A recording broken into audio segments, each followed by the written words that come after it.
Hey everyone, good morning. This is Andrew from We Were Gamers, and we don't normally record an intro piece for our podcasts, but I had a feeling, or at least maybe a hope, that a lot of people would be joining us for the first time on We Were Gamers today to hear our interview with Mitch Gitelman and Jordan Weisman from Harebrained Schemes, which was freaking amazing. They spent a ton of time with us answering questions about everything about BattleTech, as well as creating video games and starting their own company and their histories with the game and everything else. And they were really, really generous with their time. But it is a little bit of a long episode, and there is some intro stuff before our interview. So I wanted to let people know, if they were just here to hear our Harebrained Schemes interview, to jump ahead to the 29-minute mark. You'll miss some fun stuff about Hearthstone and Gwent and our normal intro stuff. But I don't want people to wait around if that's all they're here for. And, of course, we wanted to thank Jordan and Mitch again from the bottom of our heart. They spent so much time and were really, really generous to talk to us for so long about BattleTech. And I just want to mention off the bat that we were never paid or asked to be paid or anything like that to do this interview. We did it because JJ and I were both instant Kickstarter backers of this game. And having played the backer beta recently, it was just, we had to reach out and find out more about this game so we could bring it to people and tell people about it, because we really think it's going to be worth people's time. And yeah, you can still head over to the Harebrained Schemes website, by the way. If you listen to the interview, you like the idea of the game, and you want to back it, they are still taking those, I think, through their webpage. And lastly, I do want to mention that we were super, super duper nervous this entire time, and that I did know in advance of this, and thus why we were so nervous, that Jordan created BattleTech.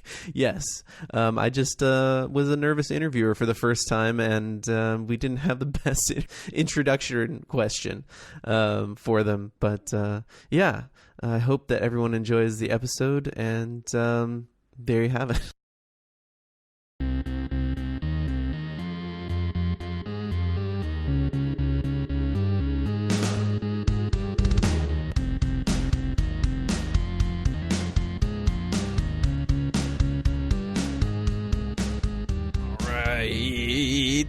It's here. Yeah. Wait, what's here? I teased. I did for a long couple episodes there. Uh-huh. I said we were going to do something special. Yeah. It was going to be a secret because I didn't know if it was going to happen quickly or not. And then I kind of went quiet and mum on it because... So we still didn't know if it was going to happen quickly or not? Well, we had some, people are very busy and they have very important things to do. And I don't want to blow it until we make the intro later, but... Yeah, I think this is a momentous episode. It's first for us. Yeah, definitely. All right.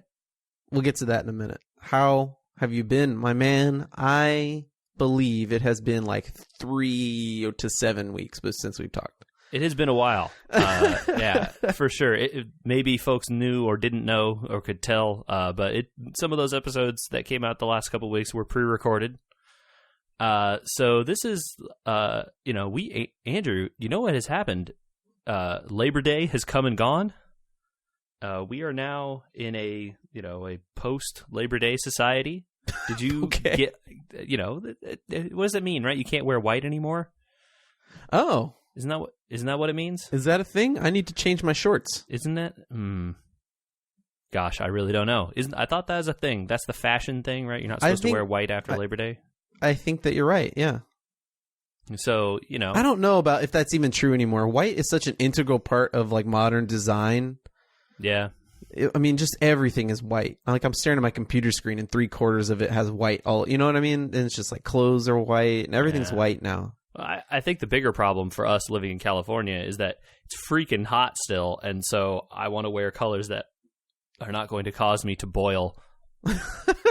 And so black shirts are right out. I think when we were in high school, it was kind of the opposite. It's just the exact primary opposite. Everything was black. Yeah, I definitely wore a lot of black back then. But, even design and computers and everything was black. I think the iPod kind of changed all that. The first iPod was white, and everyone was like, "Whoa, you can make things white that are cool." And then you hold it in your hand, and it turns yellow very slowly. And We're not talking about the early days of plastic. No, we're not. How was your Labor Day? It was pretty good. We went to a little barbecue with some friends for a while. Had a good time there. And had a nice... we specifically didn't have a busy actual Monday, and that was very nice. You got a siesta in there? Oh, yeah, dude. There was naps. It was wonderful. I actually got to sit and play some video games. That was pretty nice. What? Yeah, I know. We played some of the new Uncharted game. That was fun. Ooh. Just a nice, relaxing kind of watched movies. Just had a good time. Caught up on TV shows. Really, just a good, relaxing, no laboring weekend. Nice. How about yourself? I and one of the girls and Katie drove up to Michael and Laura's wedding this weekend. So we left Thursday and drove all the way to Oh, yeah. To friends of the pod, Michael and Laura. Yeah, friends of the pod. They definitely deserve lots of congrats and hope they're having fun in Hawaii right now. Awesome. Us suckers over here on the mainland. I know, right? We goofed. So we left Thursday and drove up 395 and then got detoured because there was a major fire. And then eventually got there. And Tahoe was beautiful and not crazy hot. And it was a fantastic, wonderful, beautiful wedding in the middle of some aspen groves. Oh, wow, nice. It was really beautiful, and then we drove back on actual Labor Day. So I labored. You labored behind the wheel of a car for what? How long is that drive? 8 hours? Well, if you are alone / only with adults, you could probably do it in 9. Okay. Maybe a little faster, but probably around 9. By which you mean if you were just driving full speed most of the way and only stopping for gas food? Gas, and that's about it. Yeah. Okay. But with little kidlet in tow, you got to stop, and that's 11 hours. Plus, we had to do some off-roading to get around some traffic. Off-roading? Yeah. We hit a traffic patch around, what was that, Mono Lake maybe, or Owen Lake. Okay. And there's little roads next to the freeway, so, if you got some all-wheel drive, you just go around. Okay, so wait, you actually got off the road and were driving on a not road, or were just off the freeway on a separate road that was near the freeway? Not like a paved road. Okay. Like one of those service cutout off-road rocky / sandy things. Gotcha. Okay. That your BMW would not go on. Right. Now, I know what I would do in that situation, and that's sit in the traffic. Okay. Nice. Hey, if it cuts off 25 minutes, it cuts off 25 minutes. True enough. I was just trying to get the picture correct in my mind. I just imagine Andrew being like, I don't have to sit through this. It just starts peeling out, doing donuts in the dirt and flying over bumps like it was a dirt bike or something. No, but did you see the new Ford Ranger is going to get a Raptor version? No, I didn't see that at all. Yeah, because you don't care. But yeah, correct. But I'm not in the market for a truck, but I don't know. The Raptor version of the F-150 is pretty cool. I've seen. Yeah, so a little smaller version of that. Rad. Yeah, I hope it's on Top Gear. That's all I'm saying. Yeah, that would actually be really cool. But since they don't generally drive trucks, no, and they should do trucks more because their audience is more American than British. Let's be honest. Well, there's just because there's more people in America than in Britain. When does Top Gear come back? I don't know when Top Gear comes back. I think the Grand Tour is supposed to come back in the fall. Sorry, you're right. That's what I meant because I don't care about Top Gear. Yes. So if you meant the Grand Tour, I believe it's supposed to be the fall. Although but probably the later fall. Since they haven't made any announcements or anything about when yet. So, but if you had been following the news about them, which I'm sure you haven't, Richard almost died in a car crash again, And again? And wait. Jeremy Clarkson got pneumonia. So how did he almost die again? Didn't he almost die in an explosion the first time? Or the car flipped over and he broke his leg? Oh, wait, are we talking about years ago when they were on Top Gear or like recently? No, like recently he was in an electric car and it flipped over and he broke his leg. Okay, no, that's the one I'm talking about. Oh, yeah. Okay, cool. But I didn't hear Hammond got pneumonia. No, Clarkson got pneumonia while he was on vacation. On vacation. Great. Yep. Great. Argle. Yep. Well, it is what it is. Yeah. Well, they live hard and die young, except Jeremy Clarkson's really old. I don't know. Okay. Oh, well, before we get into the fun segment, I think we have some housekeeping. Yeah, let's keep house. They fixed something on Gwent that I want you to know that they fixed. I love Gwent. What did they fix? When you pick the cards in your pack, it now shows you how many you have of that card and of the trio of cards. Yes. The best change. If you have like the animated version of a trio card in front of you, it'll tell you have like 0, but underneath it's like a slash and it says 18. So you knew you already had copies of all those cards. Right. In the non-animated version. Right. That's cool. That's good. Yes. So that was like our major complaint about picking in packs is like, well, I don't know if I need to pick the animated version of this because I don't know if I have regular versions of this. Yeah. And so now for a regular card, if you get an animated one, it'll say 0, but then underneath it'll say 3. And you're like, oh, I already have a playset. I don't need that animated card. Unless you just want to pick the animated card. Well, like, I mean... if you have all of them, might as well pick the animated one, right? Sure, yeah. I'm not saying you wouldn't pick the animated, but there's a chance, like, oh, I have none of that. Yeah. They made some really good changes with this last patch. Also, did you know when you play those cards that have the 3 separate pieces of art, now they rearrange themselves when you play it so that the art always looks correct? Yeah. Yeah, that's a good change. Cool. That's a good change. That's one of those changes that Hearthstone would never get around to.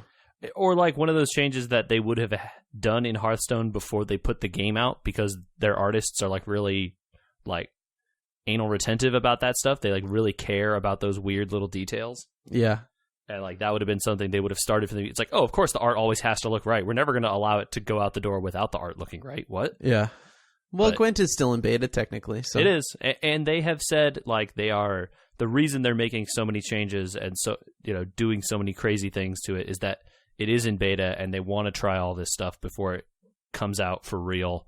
Oh, man. And, like, completely ripping Trio out of the game. Yeah, that ability just gone. And every card that had it now, it does something completely different. Yeah.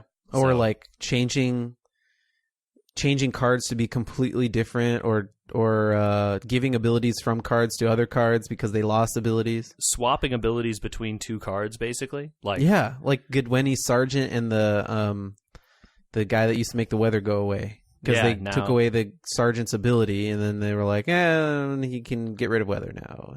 And then they gave that other guy the Sergeant's ability, kind of, but not as good, and it only works for certain guys. And, like... Yeah, it's really wild. Like, the changes they're making are crazy. Like, they changed a whole bunch of elf cards, and then they, after the patch, realized that, like, oh, these weren't very good changes.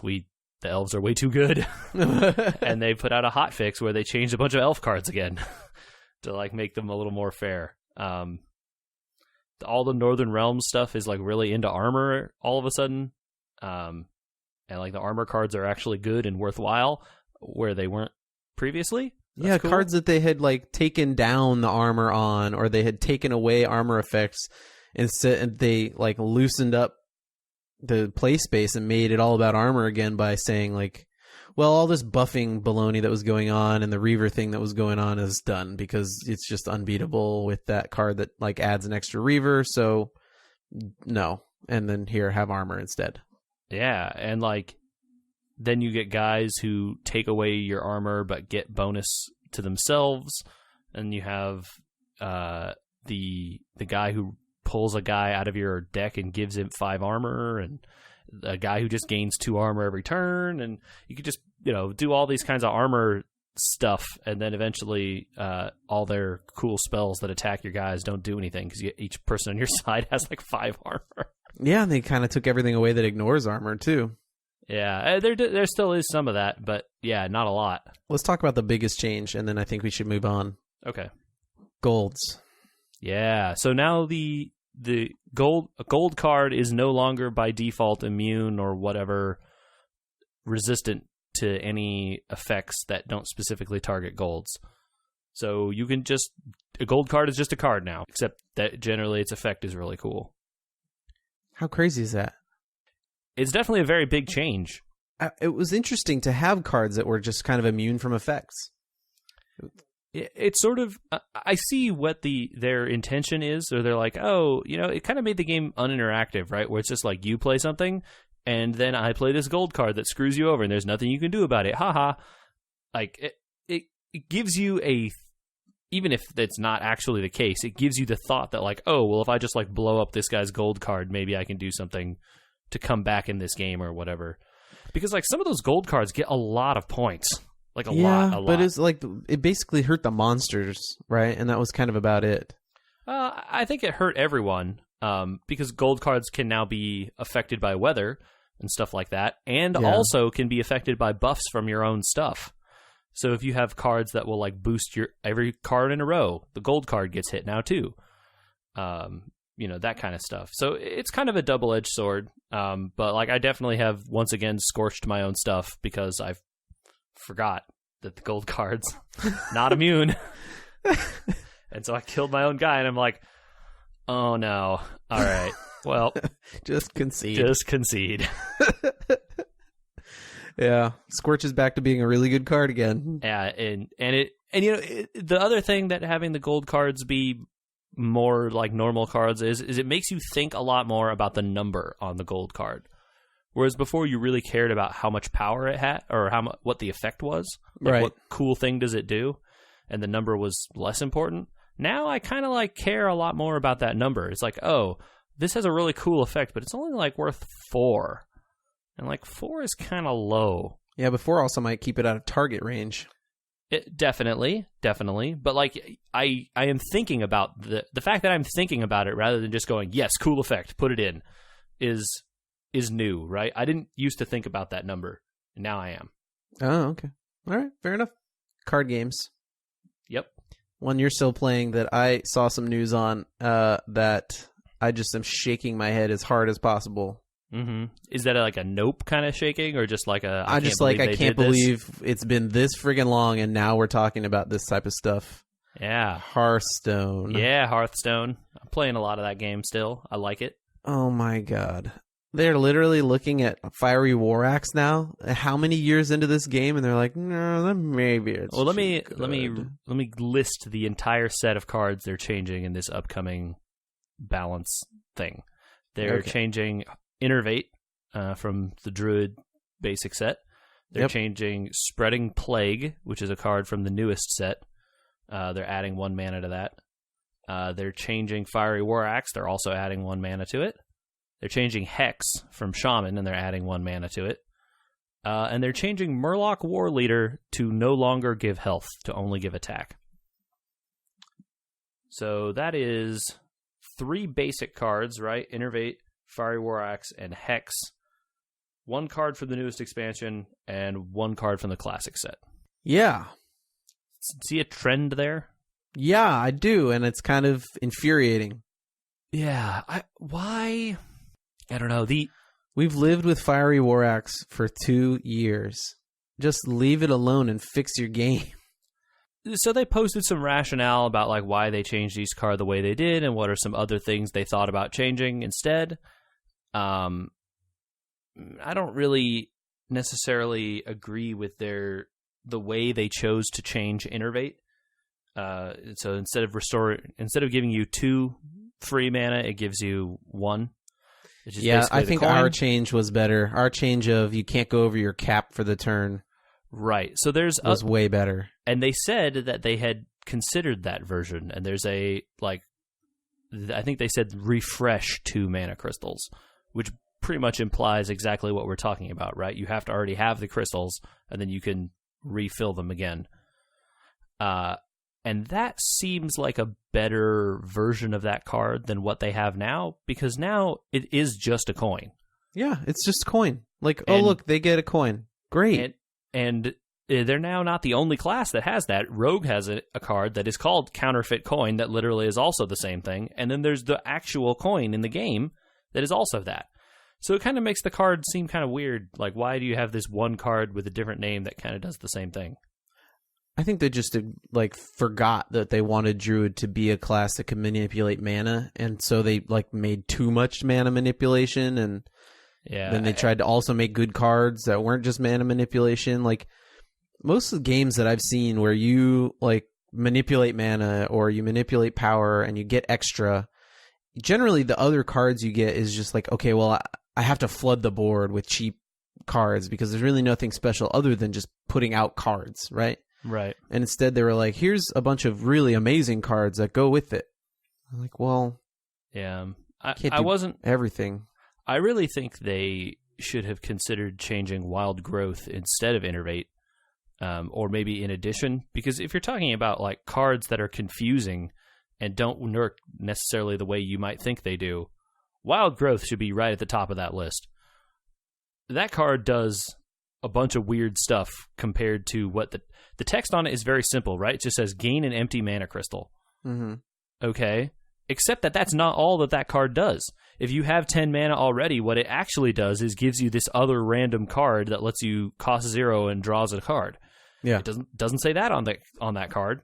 It also doesn't tell you that the way the mana crystal works is it's not full, right? You just get an empty one.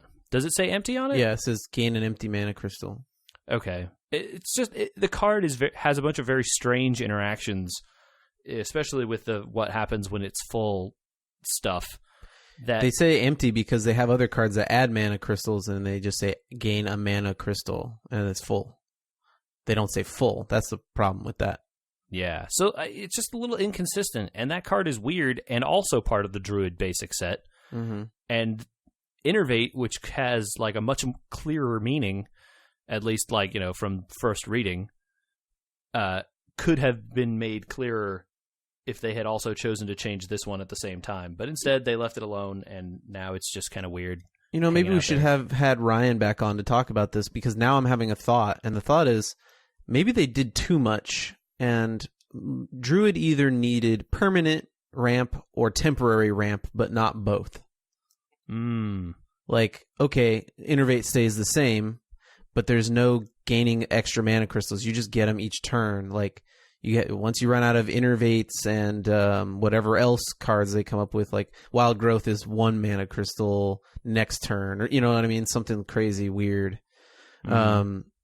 Or, okay, everything's like Wild Growth or that Jade Druid card where you're gaining mana crystals permanently, but they're empty and you're wasting mana to get them. Yeah. But not both, where like, okay, now I can catch up. I think the real thing is that they finally printed a card that allows Druid to just draw a ton of cards, because the thing about running Wild Growth and that Jade one that gives you more mana and Nourish for the same reasons are that like these cards are great and they let you accelerate your curve, but like you're sacrificing a card for them. So if you go first, you only have 4 cards in your opening hand, and one of them is Wild Growth. Okay, well, you play Wild Growth. Now you're down to 3 cards. You still haven't done anything, really. And your opponent now has 5, and can start, beating you in that kind of like card attrition war. If a bunch of your cards do nothing, essentially, by the time you get to 10 mana and you draw Wild Growth, it's just a completely dead card. Right. And so, paying 2 mana to cycle 1 card from your deck feels real bad. Yeah. Unless you have something like Auctioneer or whatever. And so when they finally printed a card like Ultimate Infestation, which draws 5 cards, it completely counteracts that issue of like ramp up and then you get to the top but have nothing good to do there except draw 1 card and hope that it's worth the speed of getting there, right? Right. There you go. Well, now it is, because you get to 10 mana, you draw 5 cards, which is, a large portion of your deck, and then all of a sudden you can just vomit whatever creatures you find out on the board next turn. Yeah, but that's what I'm saying is if it's one mechanic or the other, and you get to that point, that's maybe more balanced than being able to do both. Yeah. Or you can have both, but your options in terms of what creatures are going to come out of your deck aren't as good, because that's just the limitations of the design. You can't give someone everything is the problem, right? Yeah, and I think that that exact phrase is why they also decided to change the Fiery War Axe. Yeah, but weapons in general have always been a mathematical problem, right? Yeah. For the mana cost, the damage per turn is correct, but the damage overall is not, right? Like right. The 5 mana for 10 damage or whatever it is, the weapon, or the 5 warrior one? Yeah, what's the 5 mana weapon that they have? Arcanite Reaper? Yeah, so that's 5 mana for 10 damage, right? Yeah, it's 5 mana for 5 damage, and then next turn 5 more damage. Okay, but so 5 mana for 5 damage is not great. 5 mana for 10 damage is great, and that's what you're actually getting. Right. And that's always been a problem with every weapon, including Fiery War Axe. So I just don't understand. Like we've understood the conceit of this space is that weapons are really good, but you have to take damage to use them, basically. So I think the issue is that with Fiery War Axe costing 2 mana, to be clear, the change, they moved it to 3. That's all they did. Sure. It costs 3 mana now. With Fiery War Axe costing 2 mana, it was, bar nothing, the best removal card in the game. Period. It was essentially 2 mana for 6 damage over 2 turns. Yeah. And that's that's really, really, really good. Yeah. And you would take very little, if any, damage at all, because the minions are removing on turns 1 and on turns 1, 2, where you'd be playing Fiery War Axe, generally have very low attack values also. You might take 2 damage if you're unlucky and the person played a very aggressive minion. Sure. So the downside of it is basically 0. You take 2 damage, which you heal in your 1 hero power later in the game. And the upside is you kill the entire board presence of someone in the very beginning of the game immediately. And there's kind of nothing they can do about it. Like there are no 4 health minions you can play anymore, except in Wild, on turns 2, really. Yeah. So I see where they're coming from with regards to it being too good.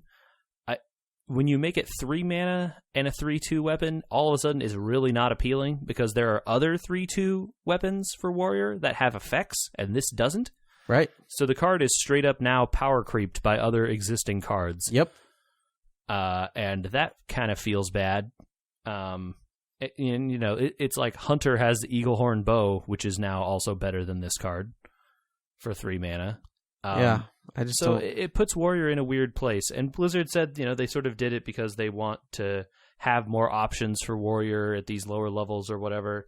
And maybe that's true, but obviously we haven't seen it yet. And I just have to hope that in the next set or the next couple sets, they start giving Warrior some early game stuff again, because there's really no early game cards for Warrior that you want to play anymore. It's desolate out there. Well, it's interesting because they just keep finding more and more ways to remove people playing things like Pirate Warrior and all that sort of stuff. And forever, people will always find decks that they can run things like Pirate Warrior. And if they just keep removing more and more and more and more early game, turns 1 and 2 are just going to be abysmal for every class. Yeah. I mean, it's tough because this nerf does affect Pirate Warrior, very badly. Yeah. That class used this weapon in an aggressive way, and, in some ways it was, kind of the staple of the deck. That weapon is so good that having it would give them a turn 5 kill versus, a turn 7 kill. That's a big difference. And, so this nerf hurts that a lot, because now that deck really has nothing good to play on turn 2, pretty much at all. There's one good play on turn 2 in that deck, and that's only if you get a certain turn 1 play that Right. gives you a weapon, right? Right. So, it was good in that it hurts that deck, and that deck is kind of bad for the game because it's too aggressive and probably too powerful. But, like, how did it get to that point? Like, maybe you shouldn't have printed all these aggro cards that, like, jump out of your deck and attack you with charge and, like, a bunch of stuff. I don't know, Yep. I continue to be hopeful for that game, but, before these changes, the ladder meta in that game is in a real bad place where, like, druids are literally all of the things, and then you have, like, some pirate warrior aggro stuff on the side, and the druid aggro stuff on the other side, and that's kind of it. It's like druid aggro, druid mid-range, and druid jades, and then pirate warrior, and that's kind of it. It's not a good place to be. Right. So hopefully these changes will shake that stuff up somehow. I'm hopeful. All right. I think that we've kind of discovered we need another full Hearthstone episode with Ryan. That went a lot longer than I thought. I'd be down to talk with him some more. It's time for us to shift gears here. All right. It's time to let the cat out of the bag. We're going to do a little intro here, and we'll cut away. But we're going to do an interview, JJ. Yeah, and a legit interview. Not that I haven't enjoyed interviewing all of our friends of the pods about all sorts of stuff that they know more about than us. Right, and I think these people certainly know more than us about some things, but they're also professionals. Yeah. We've talked a lot about... we spent multiple episodes on the game BattleTech.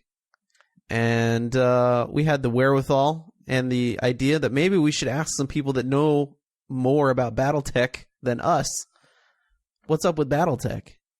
So we're going to interview some people from Harebrained Schemes, the creators of the new forthcoming game BattleTech. I'm really excited. I'm really nervous. Are you nervous? I'm nervous. I'm going to talk until I stop talking because I'm nervous. I'm feeling a little bit nervous, yeah, a little bit, but I'm also really excited. Like, these people are really cool.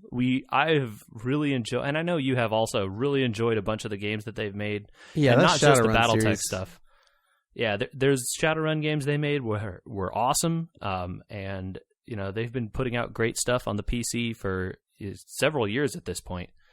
And I just want to pick their brains and get inside and find out what they're up to. So.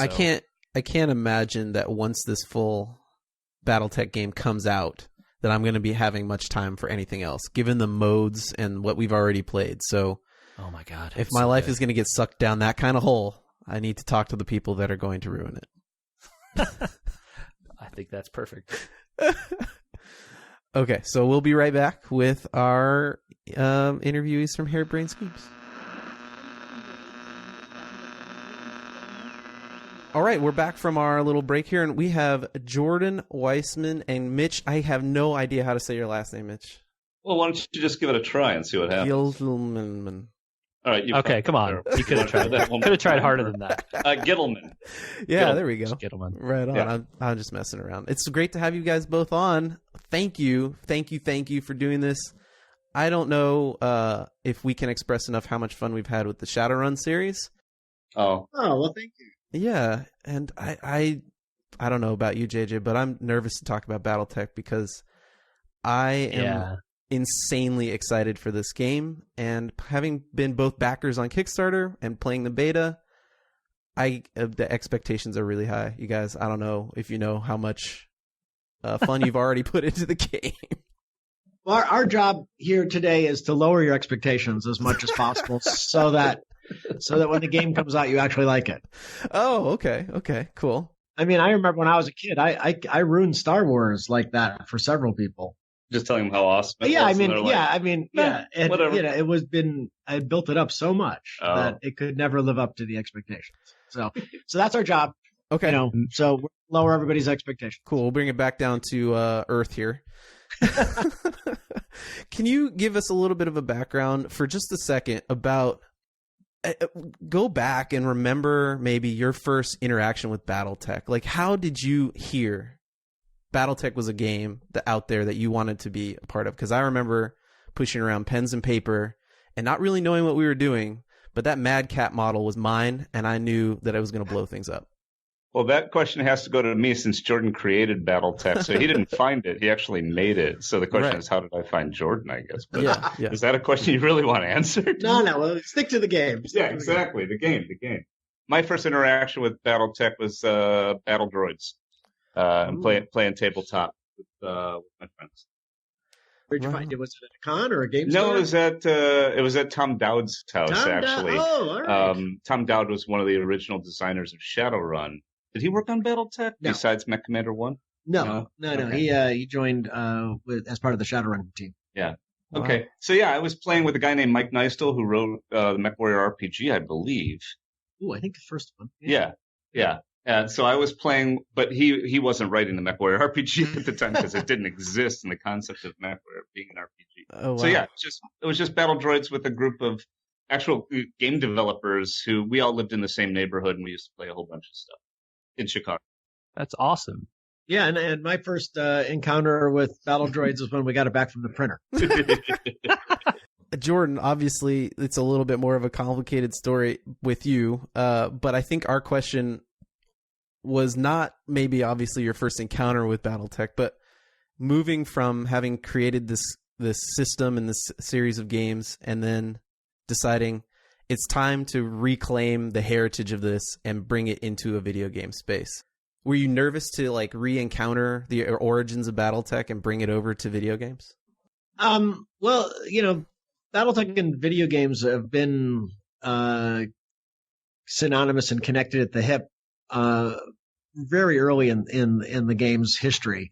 I think the first game, which was Crescent Hawk's Inception, which we did with the Westwood Studio and published by Infocom, was like in 87 or something like that. It was like early, like mid 80s, and the game had only been out. BattleTech had only been out like 3 or 4 years at that point.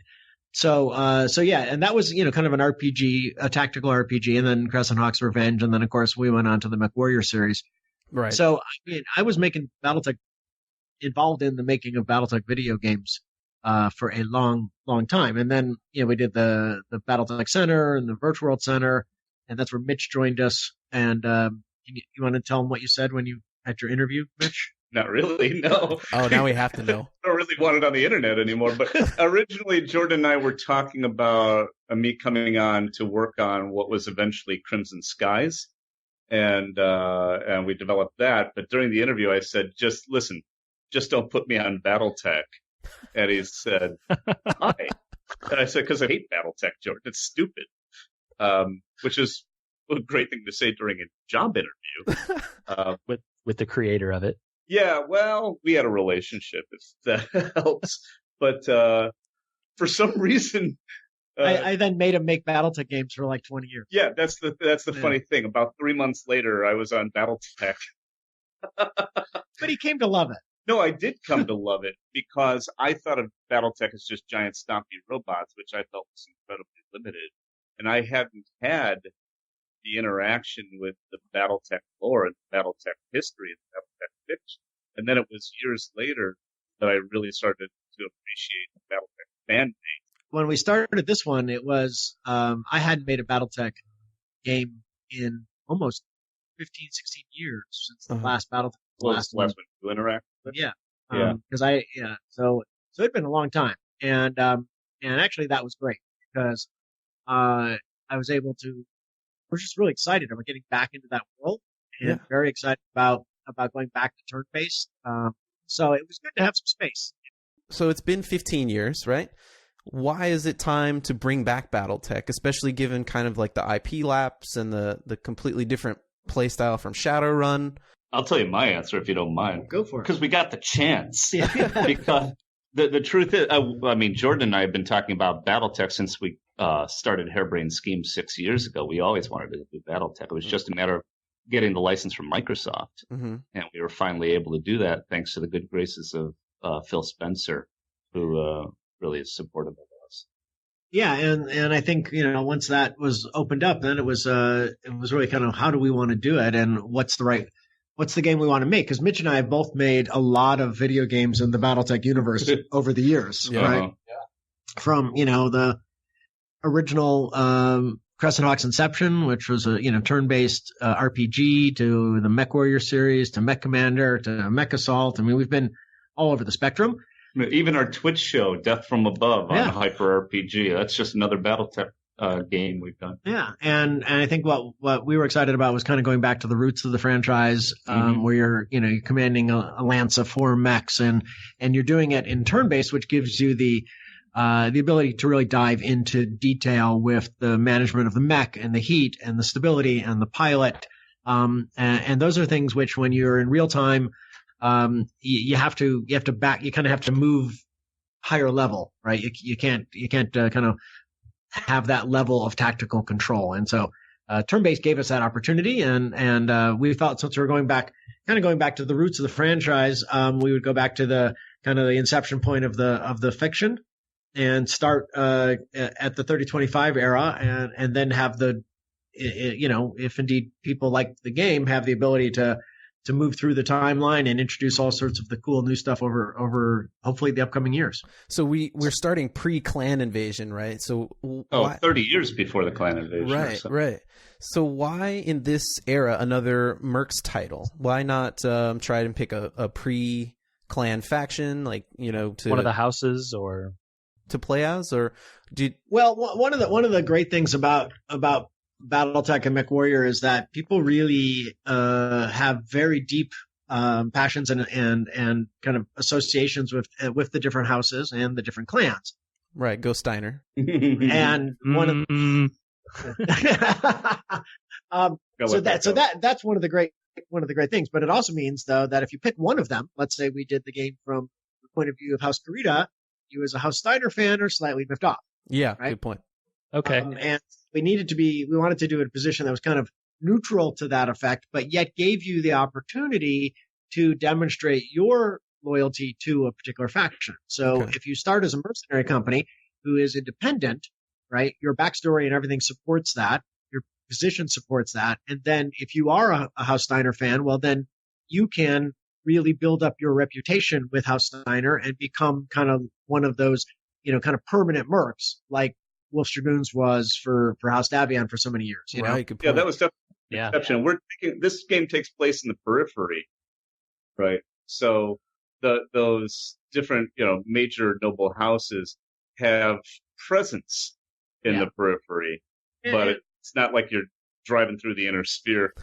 Right. You're not getting invited to lunch with Melissa or Hans or maybe have some cake. Yeah, you're not at that level. I mean, I think that's also one of the reasons that we put it in the periphery was, you're starting as a small, unknown, broke mercenary unit, and the big guys aren't going to be lining up to give you contracts. Right? You got to earn your buck. I was really hoping to get a Davion Steiner wedding invite. Well, it's something to work your way towards. In another game. Yeah, in a game that comes right hopefully after this one. So you start, playing with and being employable by the kind of petty dictators and pirate lords and kind of in the old Cold War vernacular, banana republics that are down in the periphery, and you get really embroiled in that and start earning your bones. And as you do so, then the representatives of the houses who are walking in that area, you start to become interesting to them. Oh, cool. Did you, given the expansiveness of the BattleTech world, the books, the previous games, the IPs in Microsoft, all the people that have touched it, was there any time or when you were putting this together that you had like a problem with a mech or a character or anything that you really wanted to see in the game that you had to work around, or is that just not a problem? Well, there were, let's just say, as you said, there has been a lot of people who've touched it, and so many people have done fantastic creative work and contributions to the universe over it's a shared universe over the years, both on the authors and game designers and fan sides. And there are occasionally things which, in retrospect, you wish weren't there. Oh, okay. So not just stuff you couldn't get a hold of, but stuff maybe you couldn't really fit anymore. Well, there were some bird aliens. I was going to say, there's like some sentient birds that were written into one novel that we were, we were like, okay, we're not going anywhere near that. Okay. Those became they became the kicking boy. The troubles of dealing with a shared universe. Yeah. Awesome. Do you mind if we switch into a little bit of the technical questions on the beta? Because as Kickstarter backers, we've played a decent amount of it, and I think we had some questions about some design choices in the game and maybe where things are going. Yeah, Mike McCain's not here, so we can blame him for anything. Okay, yeah, he's perfect. the game director. Yeah. Yeah. Well, we'll keep it on on like a overarching design level rather than a down to nuts and bolts. Anything you like, this was our idea, and any problems are clearly McCain. So let's roll. Okay. So the mechanics obviously seem very close to the pen and paper RPGs. Was that always the plan? It seemed like when we were talking about you bringing BattleTech back, that was the plan, but was it supposed to be referential, or was it supposed to be more... Yeah. Were you trying to make BattleTech, the pen and paper game, a software product, or were you trying to do something a little different? The fact that you think it's so close to the pen and paper product means I think we achieved our goal, because in reality, almost every major underlying mechanic system is different than the tabletop. Right. Our goal was that it should feel like your memory of the tabletop did, right? And that your tactical expectations, your memory of how a mech performs should be all true and valid in this game. But the underlying mechanics of the tabletop game are 35 years old. And even as a tabletop game, they're not very modern in terms of sensibilities. But tabletop games also have a very difficult time translating successfully into good computer games. Things that are different. One, you're not at a shared table with friends, which is enormously impactful on how you review the quality of the evening's entertainment, right? Oh, good point. And the second part is you're not rolling dice. And the act of rolling dice has this inherent drama to it, which a random number generator on a computer does not. Right. So, for example, if you roll boxcars, if you roll 12, it's like, all right, I need a 12 to hit, and you roll 12. You and your friends around the table go, "Oh my freaking God, I can't believe you got that." The computer doesn't do that. The computer says you have a 99% chance to miss, and you happen to hit. It's like, and nobody goes woo-hoo. Yeah, you don't take the shot, right? Because your computer told you shouldn't. Right. Yeah. Exactly. Yeah. So there's the drama of the die roll is very, very different. And then also kind of how time plays is really different, right? And kind of how you can absorb information. When you're at the tabletop and everybody's rolling dice and clicking stuff off, you've got plenty of time to absorb all of the different things that are happening in BattleTech. Because these are very complex characters, right? Each mech has, 11 different armor locations and up to, on the big ones, more than a dozen weapon systems, and then the pilot and their capabilities and their stability and their heat. It's just a bucket of information. And in a computer game, it can become very overwhelming to kind of track what's happening. And so because for all those reasons, we've done all sorts of subtle manipulations with the mechanics to make that play as a modern computer game, but yet feel authentic to the tabletop game. So, like, what is some of the stuff that you guys were looking at the tabletop game? Like, give me a few examples of stuff that, I maybe played 1 or 2 games of the tabletop game ever, and it certainly feels like a tabletop game that I'm playing here. Yeah. But obviously it isn't, right? Like, this is a computer game. I have my mouse and keyboard. So, like, what is some of the stuff that you guys saw the tabletop game were like, okay, this is the kind of stuff we don't need here, really, and these are the sorts of things we want to put in? It's not so much the won't need. It was more, what's fun and how do we translate the game. So one of the big things, we did a lot of prototyping of turn order. We tried at first to do simultaneous action, all sorts of stuff for the game. And our lead designer, Kiva McGinn, came up with this idea of this a new turn order. The initiative order-based system? Right. Yeah, because I think the old BattleTech tabletop had kind of simultaneous, it initiative-based movement and simultaneous fire. Right. And so your imagination plays that out, which a computer, that's a little more. Right. And so we tried prototyping that in a bunch of different ways, and it was always just way too much information overload. And also one of the to your earlier question, there were things that the tabletop game didn't successfully simulate for us.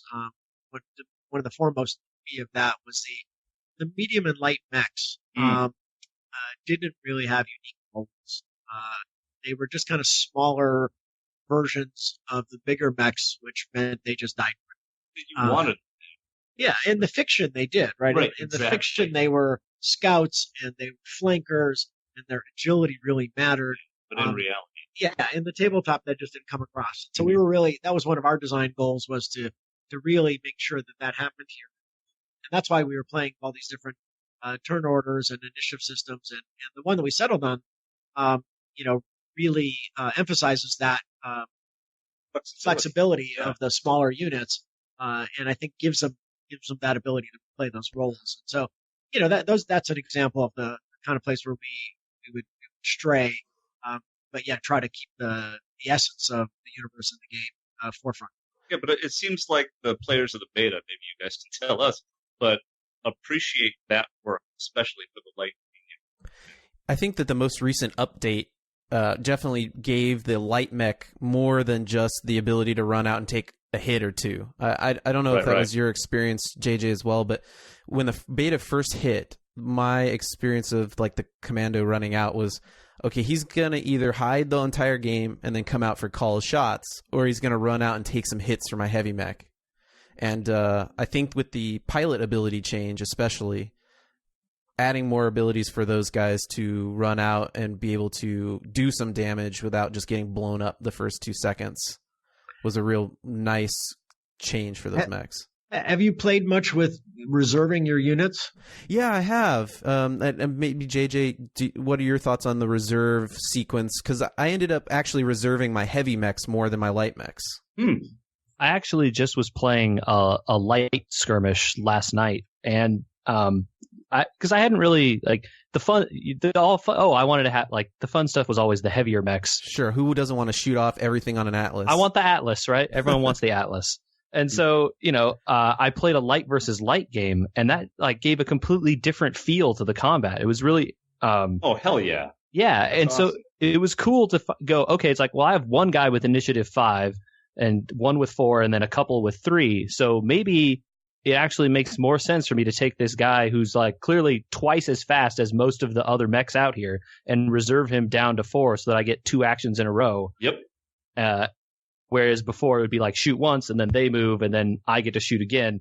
Being able to shoot twice in a row, especially if you could line up a knockdown or something the turn before, it makes a big difference.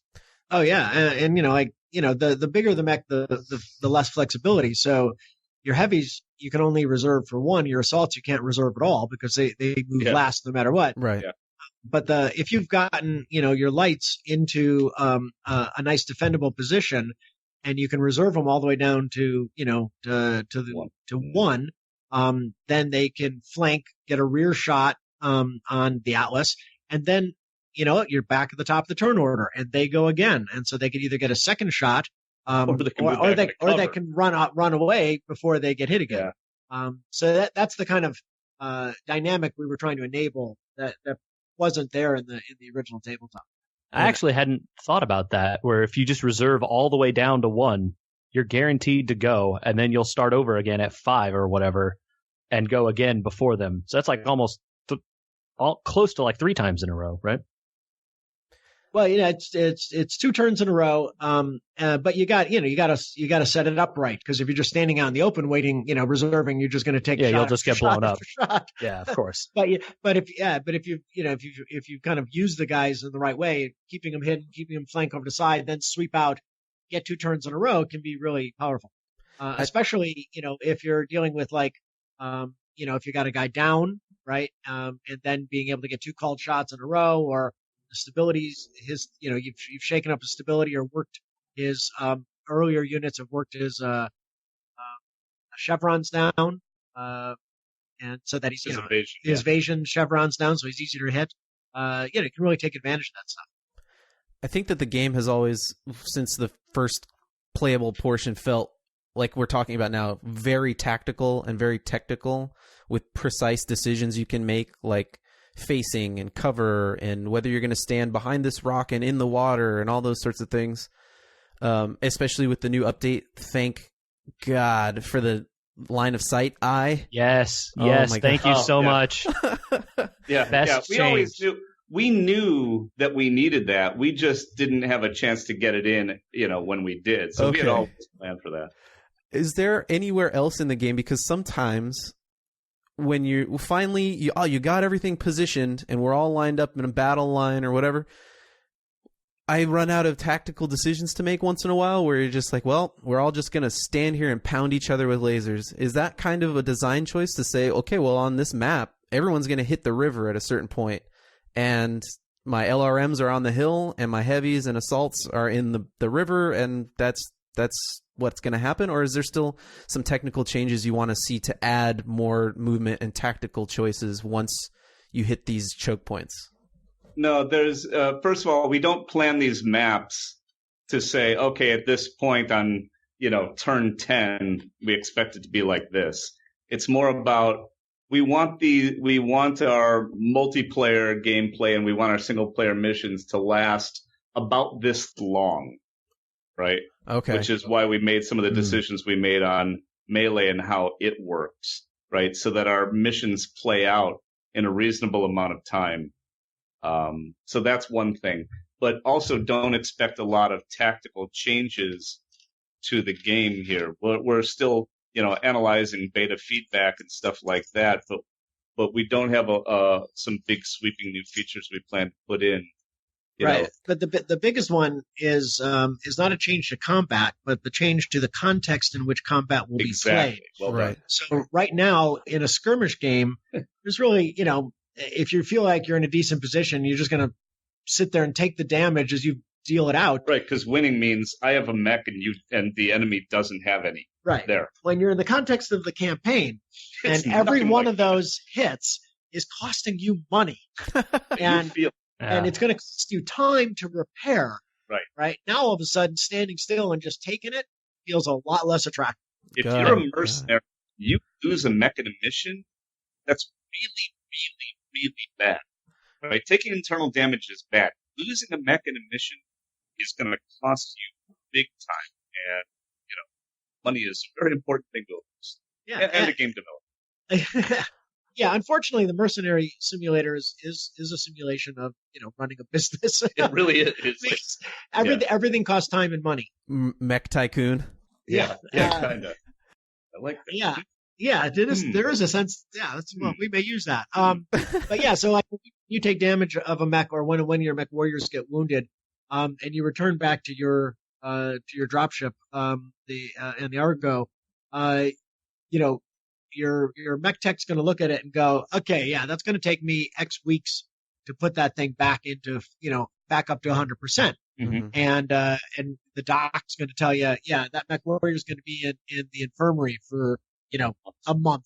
Okay, so that definitely opens up some spaces that maybe we didn't quite understand in the betas. I've asked before to JJ while we were playing, hey, so my guy just took my pilot says he's hurt. What does that really mean? Right. Yeah, it means that on the next time you're doing a combat sortie, he either you're replacing him or her with somebody else. They're not available, right? And you can take that mech out of the mech bay and put it back on the field before it's finished being repaired. You could, but then you'll be out there with whatever holes in the armor and whatever internal systems not back online yet. So yeah, those things, they have kind of longer term impact. So it does change the way you play the combat game when it counts. Gotcha. Now with having run this on Kickstarter, I know that you've done a few Kickstarters before. Does it affect the plan or the scope of what you're putting out there, like through a beta like this, to show people too much at once? Or do you feel any pressures that maybe affect game, maybe not design, but at least release? It always comes into play always.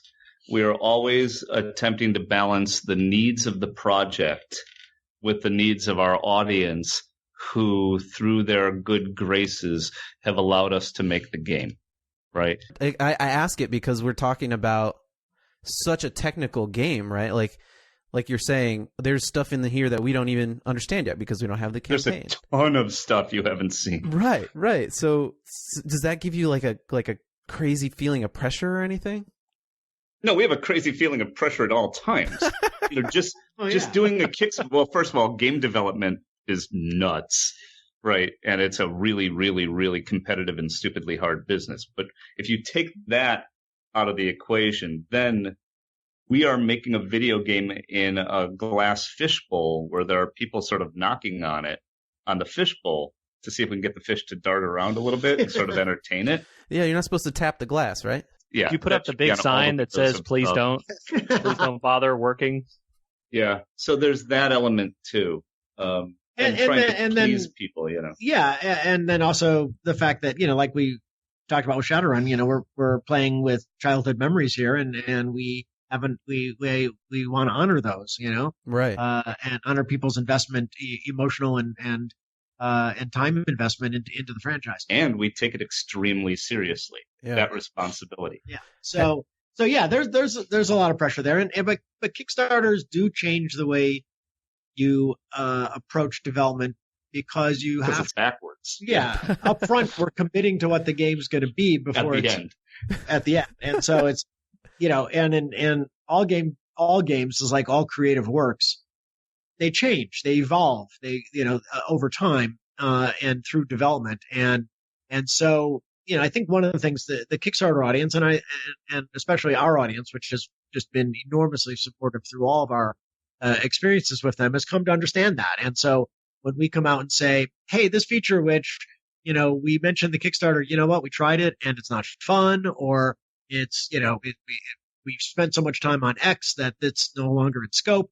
We just kind of play open kimono and tell people what's going on, and they've been enormously supportive. But that doesn't mean there wasn't the pressure there to try to make it all work like we said it was all going to work. Yeah. Right. You even changed game engine mid-process. Does that expectation of game longevity for expansions for sequel? Obviously, you can't really speak to all that. I think that's actually a mistake. We never changed game engines. Oh, really? No, no. I think what you may be thinking about is Shadowrun. In Shadowrun, we within the first month or exactly, two. Yeah. No, but for this game, what happened was, I think what you may be referring to is we had intended to put out a multiplayer beta much earlier in time, and what we realized is that we had gone down a path that was not viable for shipping, and so we had to pull back and re-architect our multiplayer. But it doesn't have anything to do with changing engines. Oh, okay. Got it. No, we've never changed engines. We've been fully committed to Unity on this project. Okay. Now, Unity, you went from Unity 3 to Unity 4, is that right? Oh, that part, yeah. Oh, yeah. There was an upgrade. Oh, absolutely. Yeah. It was 4 to 5.1 or whatever. Yeah, that kicked us in the teeth. Yeah. So, actually, my nuts are still blue from that one. So is a change like that something that how do you decide, okay, we're in this Kickstarter mode, and we've got this change that could really affect the game. We don't know quite how. How do you sit with that decision? Well, it has to do with what the upgrade actually gives you from a development point of view. And more importantly, not just gives you, but gives the audience. So in this case, with Unity, I think it was 5.1, it really changed how we could approach animation, and it had to do with, I believe, something to do with, forgive me, I'm not a very technical guy, memory allocation, stuff like that, and would allow us to have the game played on a far larger sampling of computers. Oh, and that's a huge deal. Right. But I think the kind of guiding principle is we need to do what's right for the shipping game. Yes. Right. And that means that sometimes we will disappoint our backers for a period of time while we do the right thing for the shipping game. Right. What our backers have said almost unanimously is, you know what, we're okay with that. It's like, you know, make the game great. You know, if it takes a little longer, if it means we don't get this feature in the beta until later, it's okay. You know, what we want is the best game you can make when it comes out. Because they want us to be successful and keep making more BattleTech. Yeah, no kidding. That's what I want. I want that too, Matt. I don't know if you guys I can tell because you made so many of these games now, but that's not really a design philosophy for AAA titles out there. Most of it is slap it together and get it out the door. I disagree. Yeah. Respectfully, I disagree. I've been in this industry for 25-ish years, Jordan, you know, being ancient, you know, even longer. And I've interacted as a publisher at Microsoft with a lot of AAA studios. And I have never once, in my personal experience, interacted with a development team that had a let's just slap this together and get it out mentality. I've never, ever seen that. You're absolutely right. I don't mean the game actual designers and makers. I mean the publishing houses sometimes, EA, etc. It seems like they're ready to rush stuff out and not give the developers the time they need. Yeah, well, it has to do with this thing called money. Right. And if we were smarter business people, we might have made very different decisions with our game development too. Unfortunately, we just think of ourselves sort of as craftspeople, and the game needs to live on after us and support our goals for it. And we put that ahead of financial reward because we're dumb. You know, somebody like EA, who's actually in it to be a business, you know, they have to make very different decisions and hit their fiscal goals, and they're publicly traded. I think that's all true. But I do think that there are differences at different organizations about, you know, what level of respect they hold their players and their fans in. So I completely agree with that. I've certainly maybe it's not respect. Maybe it's interactivity, right? Like your communities are more tight knit with you, I think, than maybe the Call of Duty community is with EA and their direct relationship with each other. And maybe that's what I'm talking about, I guess. Yeah, I mean, I think that comes from two things. One, you know, coming out of tabletop games, you know, you were kind of always at a, you know, 4x8 table at conventions, you know, interacting directly with your players and your fans. And so that's kind of in our DNA. And then Kickstarter, you know, just reinforces that, right? It just meant that, you know, that became the way of doing this business as well, which is, I think, one of the reasons that we've taken to it so much is because we've always loved that direct interaction with the audience. And so, yeah, I mean, I think that is true. Bigger organizations have a harder time at that. One of the reasons that we felt so comfortable with Paradox is because they are like that, right? I mean, they, you know, they like us believe in always going the extra mile for, you know, for your players, for your fans, that, you know, having frank and honest and respectful conversations with them, is what you do rather than try to package information or talk down to them. And so that's one of the reasons I think the relationship with them has been so positive, because we both approach that pretty critical, culture thing in the same way. Sure. And the other thing is, you know, for those larger companies, EA, they have a responsibility to their shareholders. We have a responsibility to our audience. We don't have shareholders right now because we're just little guys in a great big world. And I think, you know, you said that you sort of think of yourselves as craftsmen, but would you think it's fair to say almost more like artists who are really passionate and really care so much about their work? I see no difference. Yeah. Okay. You know, I don't see a difference. Passion is passion for an artist or whatever. You know, we can get into the our games art thing, but certainly with the Shadowrun series, and I'd say with this story and this one, we are expressing ourselves, you know. But yeah, passion is everything for us. Craftsmanship is everything for us. Trying to do the very best work of our lives every single game we make. That's what we're about. And I think it comes across very clear in the final products. At least in. I'll take it. I would prefer a higher salary, but I'll take that. Oh, that's not true, actually. I don't want a higher salary? Well, you've made the choice many times. I've made the choice. We've both made the choice. Yeah, we had mega higher salaries, and here we are. Is that why you have your own studio, right? In a way, you be able to say, these are the decisions we're going to make. Without a doubt. You know what? I said to somebody in the studio just yesterday, aside from our federal, state, and local government, rules don't apply to us. Right? And that is a glorious way to run a company. Right. Rules don't apply to us. It's not about that. I think we just have one super duper important question left. When you're sitting down with the version of the game that we don't get to play yet, and you're ready to send out your lance on a campaign mission.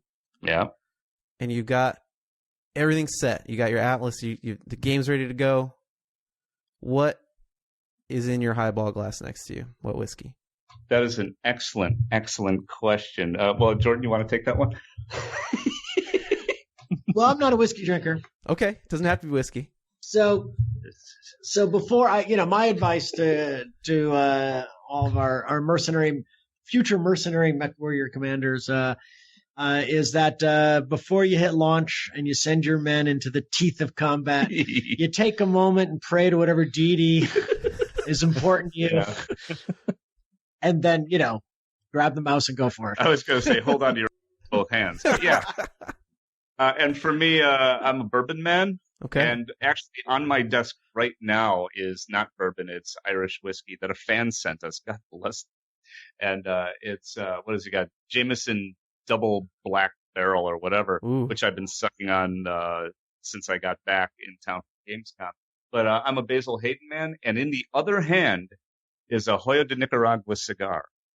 Oh, wow. Which means, if you've been counting, he needs to use his mouth to drive the mouse because he's both. Yeah. Or some other appendage we're not going to discuss. No, we can discuss that. Go there. No, but that's the good thing about it being a turn-based game. Yeah. You can put the cigar in your mouth, and hold it there. You really want to have that feeling, like you were saying, of running the Banana Republic yourself. You have the cigar, you have the whiskey.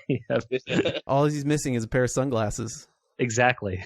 Right on. Well, we want to thank you both for an extreme amount of your time today. I don't know how to express how much information and I think a personal connection to the game that you guys were able to explore with us today, and I really appreciate it. It's our pleasure, man. Thanks for backing us, and thanks for all the support. Yeah, thanks for backing us. Yeah, that's really awesome. Otherwise, we wouldn't get to make it. So we deeply appreciate the support, both financial and emotional, the audience has given us. We're looking forward to some upcoming updates for multiplayer and continuing to make that better. Yeah. And to show you more of the single-player campaign eventually. We were warned with a cattle prod earlier not to ask questions that couldn't get answered, so we steered away.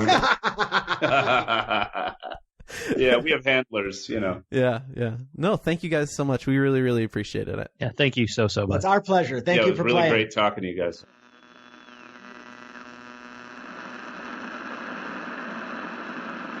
Holy cow, that was fun. That was a lot of fun. I don't think I've ever been more nervous in my life. It would have really been helpful to be in the room. Yeah, I really get a feeling that they're just fun people. They love to, Jordan especially seems to love to talk. And I would love to just sit in a room and shoot the breeze with them for, an hour or 5 hours. Yeah. But thank you. They do have work to do. They have a company, Yeah. I guess being your own boss comes with the problem of having to do more of your own work. So again, thank you to Harebrained Schemes for giving us a little bit of time with Jordan and Mitch. You can follow their Twitter account at WeBeHarebrained, I believe is correct. Yep. And obviously they have tons of BattleTech updates on there as well. I believe you can also on Kickstarter sign up for backer updates, which usually are fantastically full of information if you're curious about those as well. As far as we know, the game is slated for 2018. So not much more info out there than that currently. And hey, if you just want to get a taste of some of the stuff they've done in the past, those Shadowrun games are available all over the place. Yeah. Go play those. I have played them and love them. So. I'm almost certain, too, that you can still do the lowest backer level through an email to them if you want to get your hands on the beta, if it sounds interesting, all that sort of stuff. Go ahead and head over there to their website and send them an email. And yeah, like you said, the Shadowrun games are awesome. Cool, man. Well, I don't even think we have time for fantasy football, do you? I know. That's how crazy this year has been. Fantasy football has started. We did a draft, and there's not time to talk about it. Nope. Next time. All right. Well, man, if people have questions that maybe they want us to forward on or something like that, where could they find us, JJ? If they want to ask us questions about BattleTech, you can hit us up at facebook.com/weweregamers. We have an email that is podcast@weweregamers.com. Send us any questions there. We would love to answer them or talk with you. We have a Twitter account and an Instagram, both of which are @weweregamers. And let us know what you think. We would love to hear from anyone and everyone about almost anything. Almost.